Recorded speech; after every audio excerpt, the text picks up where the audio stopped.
Halo sahabat, Assalamualaikum. Apa kabar? Semoga sehat selalu dan senantiasa berbahagia. Terima kasih sudah subscribe dan selalu setia menyimak video-video SLMTTV. Semoga Tuhan Yang Maha Kuasa selalu memberikan rezeki yang berlimpah ruah dan juga berkah untuk sahabat-sahabat semua. Kali ini SLMTTV menghadirkan sebuah alur cerita dari film yang berjudul Kola. Film yang rilis tahun 2023 ini mengisahkan tentang aksi pencurian yang dilakukan dua orang wanita. Hingga untuk memuluskan rencana mereka, keduanya harus menjebak polisi serakah yang menangani kasus mereka. Bagaimanakah kisah selengkapnya? Simak alur ceritanya berikut ini. Dan tanpa perlu berlama lagi, langsung saja ini dia alur cerita filmnya.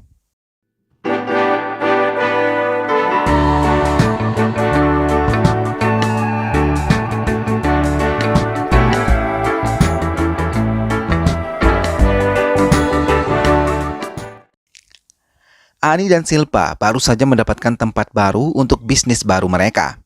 Mereka mulai merancang untuk meletakkan benda-benda yang akan dipakai untuk salon kecantikan mereka nanti. Namun, ada sedikit kebocoran di tempat itu dan si pemilik berjanji akan memperbaiki semuanya. Setelah melihat ke sekelilingnya, mereka menerima ajakan Ceta untuk menikmati teh di salah satu kedai yang berada di dekat salon mereka. Di tempat itu, mereka berkenalan dengan seorang fotografer yang biasa menerima panggilan foto. Ia menawarkan jasanya kepada kedua gadis itu bila salon mereka akan beroperasi. Silpa dan Ani mulai merincikan semua untuk di salon tersebut. Semua pemilik toko yang ada di sekitar salon mereka merasa senang dengan kemandirian yang dimiliki oleh kedua gadis yang masih terlalu muda itu. Namun, mereka tidak menyadari ada rencana besar di balik berdirinya salon yang dimiliki Ani dan juga Silpa.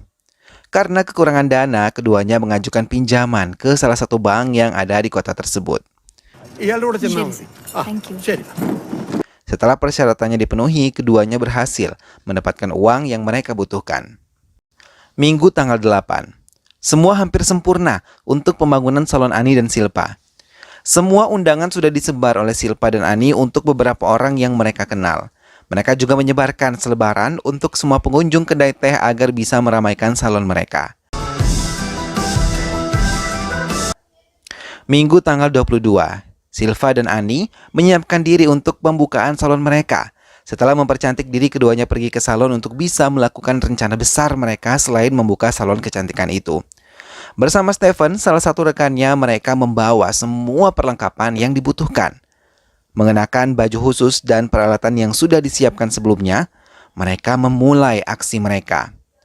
Tepat saat bel gereja berbunyi, mereka memulai mengebor untuk membuat lubang yang menghubungkan dengan ruangan brankas bank yang menyimpan barang-barang pinjaman dari kota itu. Brankas sudah bisa dibuka dengan baik. Semua loker yang ada di tempat itu dibuka dan diambil oleh mereka. Namun di tengah aksinya, tiba-tiba dua orang memanggil Ani dan Silva untuk memberikan undangan pernikahan. Ani menemui mereka dan memastikan mereka meninggalkan tempat itu untuk bisa meneruskan pekerjaan mereka. Beberapa barang mewah telah berada di tangan mereka. Semua berlian dan perhiasan yang nilainya sangat tinggi, membuat ketiganya tersenyum penuh kemenangan. Kembali mereka melanjutkan pekerjaannya dan mengangkut semua perhiasan serta membawanya pergi menggunakan truk pengangkut barang agar tidak dicurigai.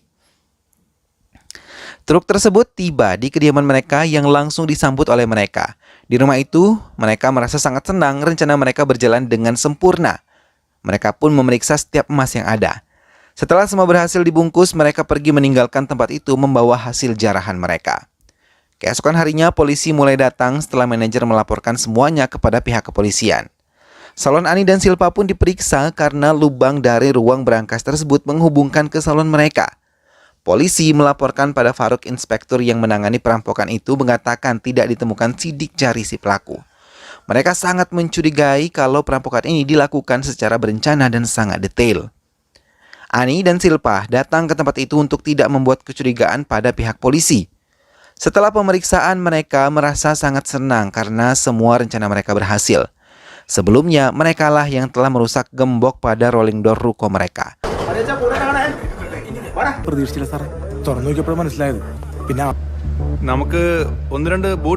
Stephen sendiri telah pergi meninggalkan kota itu sambil membawa semua hasil rampokan mereka.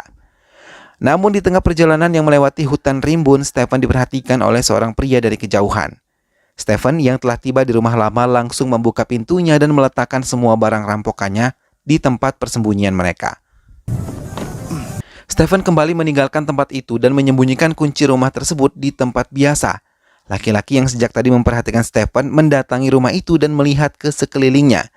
Ia curiga karena Stephen pergi tidak membawa tasnya keluar dari rumah itu. Laki-laki tersebut terkejut ketika Stephen menegurnya dan memintanya menemani minum seperti yang dulu pernah mereka lakukan. Farouk sendiri tidak mengizinkan orang keluar masuk ke tempat penyelidikan mereka. Tidak hanya itu saja, mereka semua meminta jurnalis bisa menjauh agar tidak merusak tempat terjadinya perampokan tersebut. Pintu salon Ani dan Silva kembali ditutup dan dijaga di bagian luar dengan sangat ketat dan diberi garis pembatas. Ani dan Silva segera menghilangkan kertas rencana yang ada di rumahnya. Keesokan harinya, berita perampokan yang kini sering terjadi menjadi pemberitaan utama di media cetak. Farouk sendiri masih mencari pelaku dan menyelidiki beberapa pelaku perampokan yang biasa merampok di bank kota-kota besar. Ia meminta semua anak buahnya untuk bisa menyelidiki semua orang-orang yang ada di desa itu dan meminta mereka memeriksa kamera pengawas yang ada di sekitar tempat itu. Stephen yang masih berada di pulau kecil ditekan oleh adik iparnya untuk menceritakan apa yang dibawanya saat kembali. Tapi Stephen menolak menceritakannya. Ani yang ada di rumah mereka mencoba tidak lagi membicarakan tentang masa lalu Ani kepada Silva. Ia mau melupakan semuanya dan menjalani kehidupannya sekarang. Farouk memusatkan penyelidikan kepada perampokan besar yang ada di kota. Namun tidak ditemukan kamera pengawas di area itu hingga membuat mereka kesulitan. Farouk meminta anak buahnya untuk bisa mencari kamera pengawas di area bank tersebut. Sementara dua petugas yang diperintahkan oleh Farouk menyelidiki kamera pengawas di area salon Ani dan Silva menemukan sebuah truk yang tertangkap dalam rekaman itu. Mereka mencoba menyelidikinya lagi dan menumpang di truk tersebut. Mereka kembali melihat rekaman di area salon Ani dan Silva dan menemukan Stephen di rekaman itu. Ia sangat dicurigai karena ia pernah terlibat dalam perampokan 3 tahun yang lalu. Stephen sendiri yang tengah menikmati makan malam bersama istrinya mencoba memikirkan permintaan istrinya yang meminta perhiasan kepadanya. Tapi di tengah percakapan mereka tiba-tiba pintu terketuk dan polisi datang untuk memeriksa Stephen. Mereka memanggil Stephen dan meminta keterangan kepadanya. Supir truk melaporkan kepada Ani dan Silva kalau polisi meminta keterangan kepadanya. Ia juga mengatakan kalau Stephen ikut menumpang dalam truknya untuk keluar dari desa ini. Basil merasa sangat takut, namun Ani dan Silva memintanya untuk tenang dan mengatakan kalau Basil akan mendapatkan uang bagiannya selama 2 atau 3 hari lagi. Karena mereka tahu Basil akan membawa Suni, kekasihnya, pergi. Farouk yang membawa Stephen ke kantornya memintanya untuk berbicara jujur saat di hari Minggu. Stephen mengatakan ia berada di rumah keluarga besarnya untuk perayaan festival, sama seperti yang direncanakan sebelum perampokan terjadi. Namun Farouk menunjukkan rekaman kamera pengawas membuat raut wajah Stephen berubah menjadi sedikit khawatir. Stephen memaksa diri untuk tenang dan menjawab lagi pertanyaan Farouk. Ani dan Silva pun ikut dipanggil oleh pihak kepolisian dan mereka ditunggu dalam waktu setengah jam. Keduanya mengiyakan dan mendatangi kantor polisi tepat waktu. Basil dan warga lain juga berada di tempat itu. Ceta mengatakan pada mereka kalau polisi telah menemukan pelaku. Satesam, yang merupakan pemilik kedai teh dan penduduk lain diminta untuk mengenali beberapa pelaku perampokan di kota termasuk Stephen. Namun semua tidak mengenali orang-orang tersebut, termasuk Silva dan Ani yang juga diminta untuk mengenali mereka. Sampai tiba-tiba Stephen mengerang sakit di bagian dadanya. Ani tetap terdiam dan tidak memegang Stephen sedikit pun. Farouk meminta anak buahnya memanggil ambulans ketika melihat Stephen pingsan.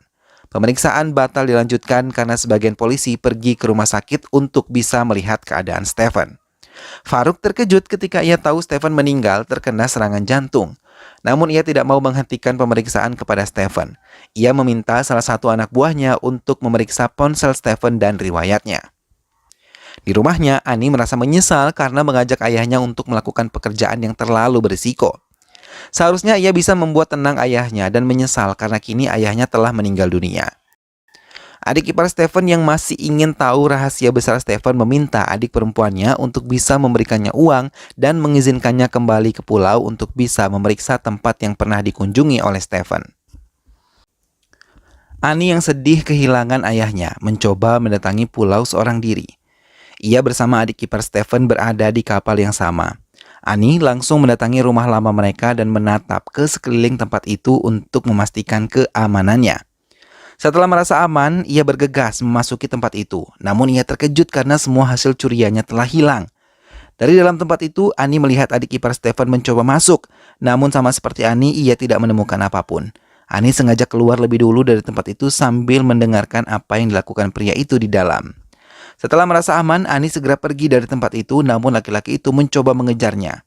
Ani yang bergerak lebih cepat membuatnya gagal untuk ditangkap. Ani menceritakan semua yang ia ketahui kepada Silva. Mendengar hal itu, Silva curiga Stefan memindahkannya ke tempat lain karena ia tidak mungkin menjual semua barang curiannya dalam waktu singkat. Faruk mengangkat Ani sebagai sasaran utamanya sebagai pelaku perampokan ini. Ia yakin Ani tidak sendiri dan pasti dibantu beberapa orang. Dengan pakaiannya sebagai biarawati, Ani mendatangi kediaman Stefan untuk menemui ibu tirinya. Ia memeriksa sekelilingnya sampai ia terkejut ketika melihat pria yang sama di rumah itu. Ani mengaku kalau Stefan sering menyumbang ke panti tempatnya bekerja dan menyayangi anak-anak yang ada di tempat itu. Istri Stefan menceritakan kalau ia sangat kehilangan Stefan. Namun Ani melihat tidak ada kesedihan di mata ibu tirinya. Dari tempat itu, Ani mendapatkan tempat di mana ia curiga Stefan menyimpan hasil curiannya. Ani yang tahu polisi mendekat dengan cepat, ia melarikan diri menggunakan pintu belakang mengikuti adik ipar Stefan.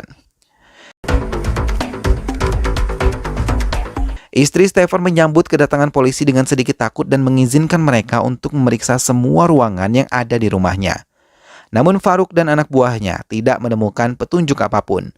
Namun mereka menemukan kartu pos dan ia mau anak buahnya memeriksa kartu pos tersebut dan menjaga ketat rumah Stefan. Adik ipar Stefan menceritakan kecurigaannya terhadap Stefan yang menyembunyikan sesuatu di pulau kecil dan meminta kakak perempuannya untuk mengingat tempat-tempat yang biasa dikunjungi oleh Stefan agar ia bisa memeriksanya. Faruk mendatangi kedai teh yang biasa didatangi oleh Ani dan Silva untuk memeriksa lagi keterlibatan Ani dan Silva. Ani yang melihatnya datang segera menyembunyikan dirinya dan lebih memilih pergi ke makam ayahnya. Sambil mencari petunjuk, Stefan menyembunyikan barang-barangnya. Ani yang tiba di makam, Stefan menyadari ada sesuatu di kuburan itu. Faruk menemukan petunjuk perampokan di salon Ani dan Silva saat ia memeriksa semua foto-foto dari anak buahnya. Ia mendatangi salon tersebut dan melihat sendiri. Ani yang masih seorang diri mencoba menggali kuburan ayahnya sendiri hingga ia berhasil menemukan barang-barang hasil curiannya. Masih utuh tersimpan di tempat itu. Dengan cepat, ia mengambil semua tas yang terkubur tersebut dan bergegas membawanya. Faruk yang masih berada di salon itu lagi-lagi tidak menemukan petunjuk apapun. Ia meminta Ani untuk ikut bersamanya memotong rambut putrinya. Ani mengiyakan dan berjanji akan datang ke kediaman Faruk. Setelah menyembunyikan semuanya, Ani mencoba menemui Basil dan Silva yang sudah menunggunya sejak tadi. Ia memberitahu mereka kalau telah menemukan barang curian itu. Basil mengatakan ia bisa diberi hasilnya. Tak lama adik ipar Stefan datang dan Ani yang telah melihatnya lebih dulu meminta Basil dan Silva untuk masuk ke rumah. Laki-laki itu menekan Ani untuk mengaku padanya tentang emas yang disimpan Stefan untuk bisa diserahkan kepadanya. Tapi Ani malah mengusirnya. Laki-laki itu pergi tapi ia berjanji akan sering mendatangi Ani. Setelah berada di kamarnya, Ani membuka tas penyimpanan hasil curian mereka. Ia mengingat perkataan ayahnya untuk membaginya dengan Basil. Ani menurutinya dan membagi hasil dengan hasil yang cukup banyak. Basil pergi meninggalkan tempat itu dengan penuh senyuman. Ani menceritakan tentang tugas memotong rambut yang diberikan oleh Faruk. Sementara rumah di pulau telah diketahui oleh pihak kepolisian dan menemukan beberapa sidik jari. Faruk meminta agar bisa menyimpannya dan menyelidiki untuk menemukan persamaan dengan sidik jari yang mereka punya dari beberapa yang dicurigai. Sebelum Ani pergi ke kediaman Faruk, ia mendengar Basil telah kawin lari bersama Sumi.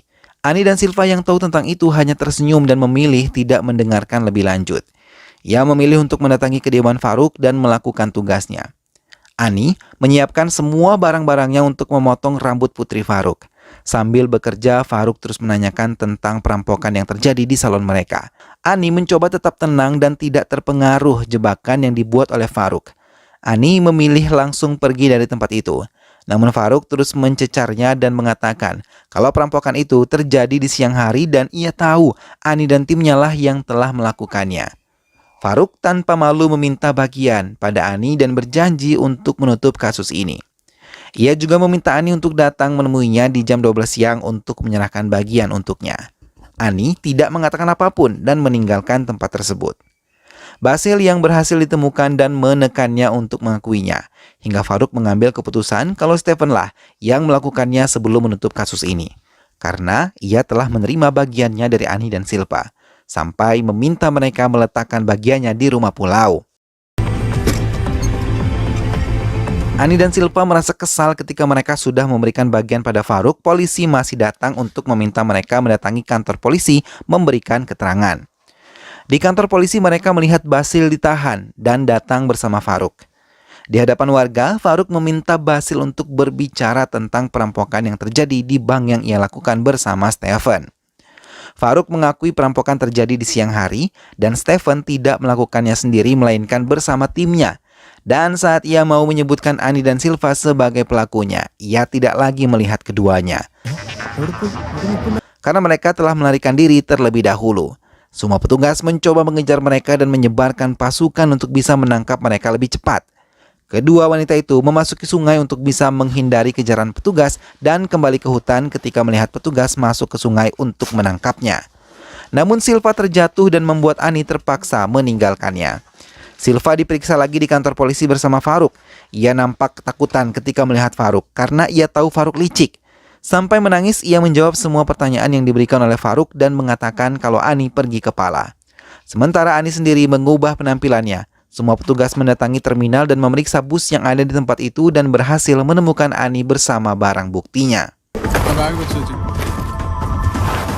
Ani dibawa petugas ke kantor polisi. Di belakang polisi, Ani dan Silva merencanakan beberapa rencana besar lainnya. Farouk mendapatkan penghargaan karena telah berhasil mendapatkan pencuri bank tersebut.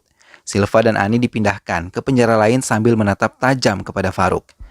Keduanya mengingat rencana awal mereka hingga polisi dengan mudah menangkap mereka. Dan barang bukti yang sampai ke pengadilan adalah bagian milik Farouk tanpa diketahuinya. Sementara milik mereka sendiri masih aman di kuburan Stephen. Beberapa tahun kemudian, Ani dan Silva yang sudah bebas dari penjara kini menjadi karyawan di sebuah kafe dan merencanakan pencurian besar di toko berlian milik Farouk. Toko yang persis berada di depan kafe milik mereka bekerja. Film pun selesai. Nah sahabat, itulah tadi alur cerita dari film yang berjudul Kola. Ani dan Silva akhirnya tertangkap akibat kesalahannya melakukan perampokan. Namun setelah ia dihukum dan bebas dari penjara, rupanya ia masih belum jera dan merencanakan kembali perampokan berikutnya. Mudah-mudahan sahabat semua terhibur setelah menyimak alur cerita film ini. Sampai bertemu lagi di alur cerita film-film selanjutnya. Terima kasih sudah menonton. Jangan lupa jaga kesehatan dan wassalamualaikum.